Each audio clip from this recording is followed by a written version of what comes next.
Bonjour à toutes et à tous, nous allons vous expliquer comment compléter le rapport intermédiaire. Vous devez renseigner votre code PIC et le mot de passe associé. Si vous avez perdu le mot de passe, cliquez sur Mot de passe oublié. Il sera renvoyé sur l'adresse mail de la personne de contact indiquée sur le formulaire de candidature 2018. À présent, sélectionnez le projet 2018 et cliquez sur l'onglet Rapport intermédiaire. Nous allons maintenant visualiser ensemble les différentes parties composant votre rapport intermédiaire. La première partie concerne la gestion des licences. Vous devez indiquer si vous souhaitez des licences supplémentaires ou au contraire restituer des licences. Le calcul s'effectue automatiquement. La deuxième partie concerne la durée de la convention. Ici, seuls les projets de 16 mois ont la possibilité de demander la prolongation de la durée du projet à 24 mois, c'est-à-dire jusqu'au 31 mai 2020. La troisième partie concerne les mobilités effectuées et en cours. C'est ici que vous allez indiquer si vous avez réalisé ou non des mobilités. Si vous n'avez eu aucun départ en mobilité à ce jour, ou que vos fiches sont encore en statut brouillon sur Mobility Tool, cliquez sur Non, mon établissement n'a organisé aucune mobilité sur la convention 2018. Une fenêtre apparaît vous demandant d'attester qu'aucune mobilité effectuée ou en cours ne sera déclarée. Cliquez sur OK. Vous passez alors directement à l'étape suivante, financement du projet. Si vous avez déclaré des mobilités sur la convention 2018 et qu'elles sont en statut complet, cliquez sur Oui, mon établissement a déjà organisé des mobilités sur la convention 2018. Une section spécifique s'affiche alors sur le module afin d'y importer vos mobilités. Avant tout import, vous devez vérifier l'ensemble de vos mobilités. L'interface de Mobility Tool distingue deux types de fiches de mobilité. Pour ce faire, cliquez sur Lien vers Mobility Tool. Les fiches en statut complet sont les fiches finalisées où toutes les informations requises sont indiquées sur la fiche participant. Les fiches en statut brouillon sont les fiches pour lesquelles des informations sont manquantes. Nous vous conseillons donc de finaliser un maximum de fiches de mobilité, car seules les fiches en statut complet peuvent être importées sur le module du rapport intermédiaire. Une fois ce contrôle finalisé, vous pouvez sélectionner l'onglet Import-Export de mobilité. Pour pouvoir intégrer vos données dans le module du rapport intermédiaire, vous devez exporter les fiches de mobilité étudiante et de personnel si vous en avez. Nous allons en premier exporter les fiches de mobilité étudiante en cliquant sur Exporter CSV. Le fichier apparaît en bas et s'enregistre automatiquement dans les téléchargements. Réalisez la même opération pour les mobilités de personnel. Cliquez sur Exporter CSV. Retournez à présent sur le module du rapport intermédiaire de Penelope+. Cliquez sur Importer les mobilités étudiantes depuis Mobility Tool. Cliquez sur le fichier correspondant. Attention à bien distinguer le fichier correspondant aux mobilités étudiantes et celui correspondant aux mobilités de personnel. Une fois les données importées, deux cas de figure possibles. Soit l'import est incorrect, cela signifie qu'il y a une erreur dans vos fiches de mobilité. Le module vous indique en général le type d'erreur et la personne concernée. Dans ce cas, vous devez modifier les erreurs directement dans Mobility Tool, puis renouveler les étapes précédentes. Soit votre import est correct, comme dans cet exemple.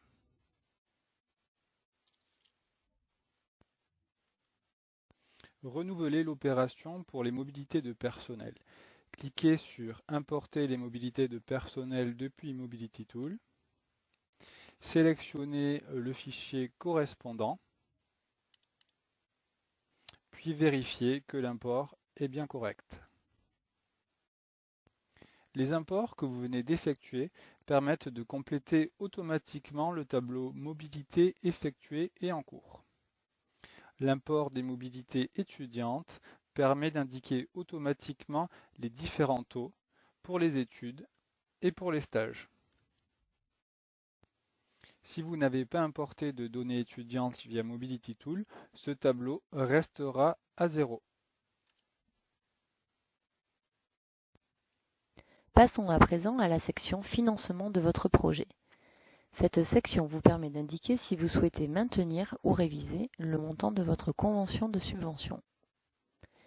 Si vous ne souhaitez pas modifier le montant de votre convention, vous pouvez cliquer sur « Non ». Je ne souhaite pas modifier le montant de ma convention de subvention. Les transferts n'étant plus soumis à avenant, vous n'avez plus besoin de les matérialiser dans le module du rapport intermédiaire. Quand vous cliquez, une infobulle vous demande d'attester que vous ne souhaitez pas modifier le montant de votre convention. Dans notre exemple, nous allons demander des fonds complémentaires.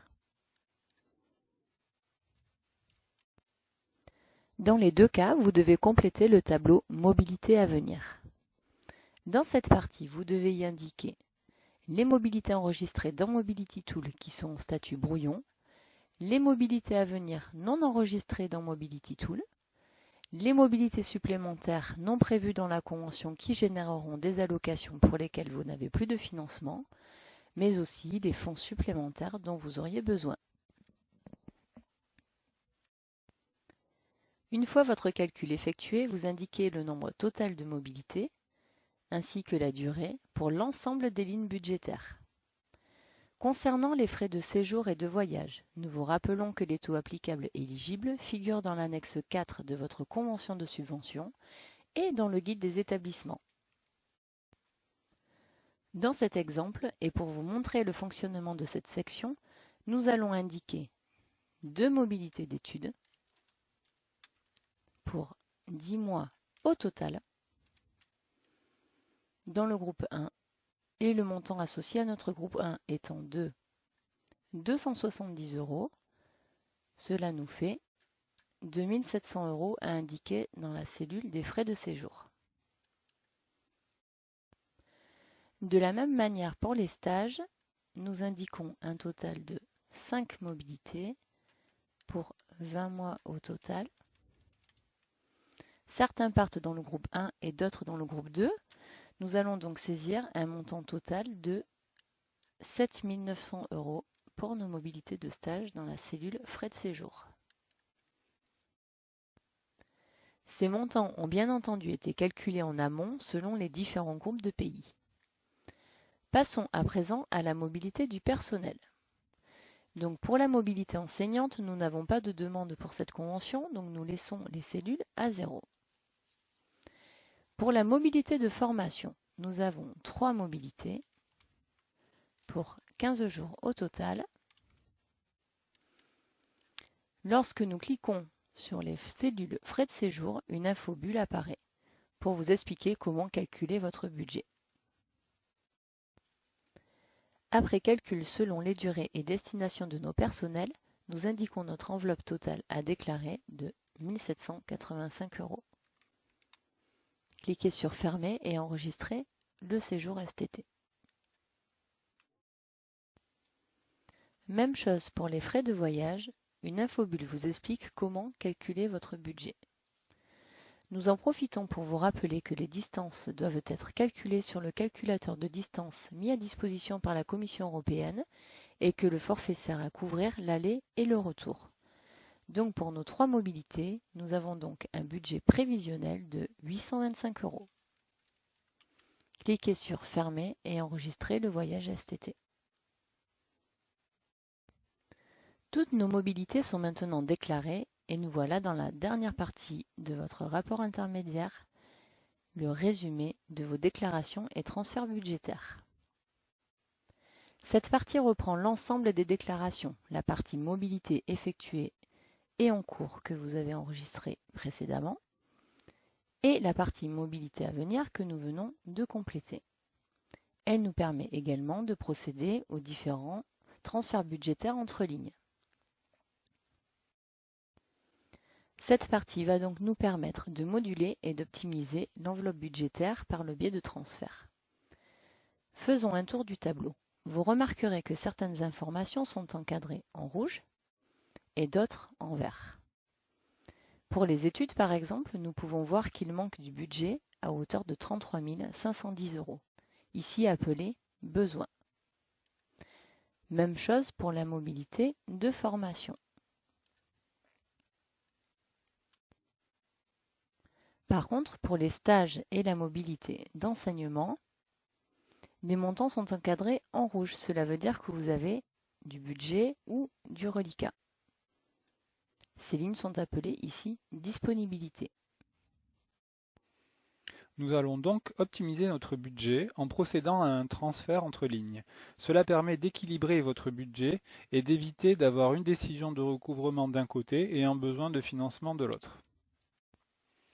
Dans ce cas précis, nous allons transférer notre budget disponible des stages vers les études en indiquant la somme de 29 470 €. Il nous reste donc 4 040 € en besoin de financement. En ce qui concerne les 95 € disponibles sur la ligne mobilité d'enseignement, deux options s'offrent à nous. Soit un transfert vers la mobilité étudiante, soit un transfert vers la mobilité de formation. Ici, nous choisissons la mobilité de formation.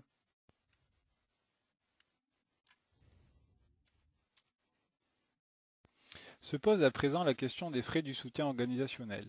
Si vous ne souhaitez pas demander un financement spécifique à l'agence, vous pouvez décider de transférer le soutien organisationnel vers des lignes de mobilité, en l'occurrence vers la ligne mobilité d'études et la ligne mobilité de formation. Pour les études, vos besoins s'élèvent à 4 040 €. Vous pouvez donc renseigner 4 040 € sur la ligne mobilité d'études. Pour la ligne mobilité de formation, vos besoins s'élèvent à 1 922 €. Vous pouvez donc renseigner jusqu'à 1 922 €.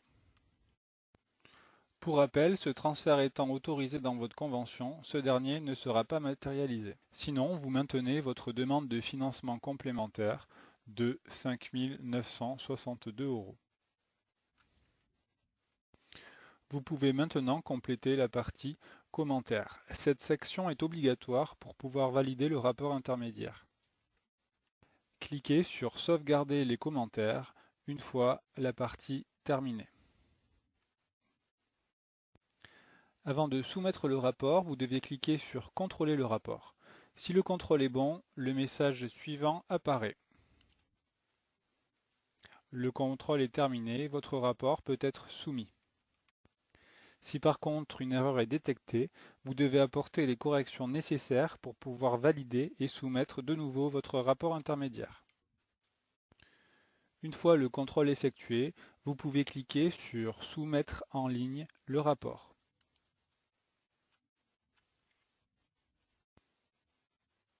Le message suivant apparaît. Vous avez soumis votre rapport en date due.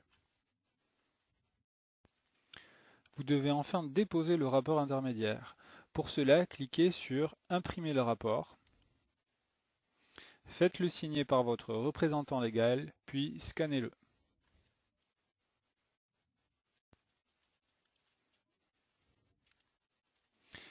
Cliquez sur Déposer le rapport signé. Sélectionnez votre rapport.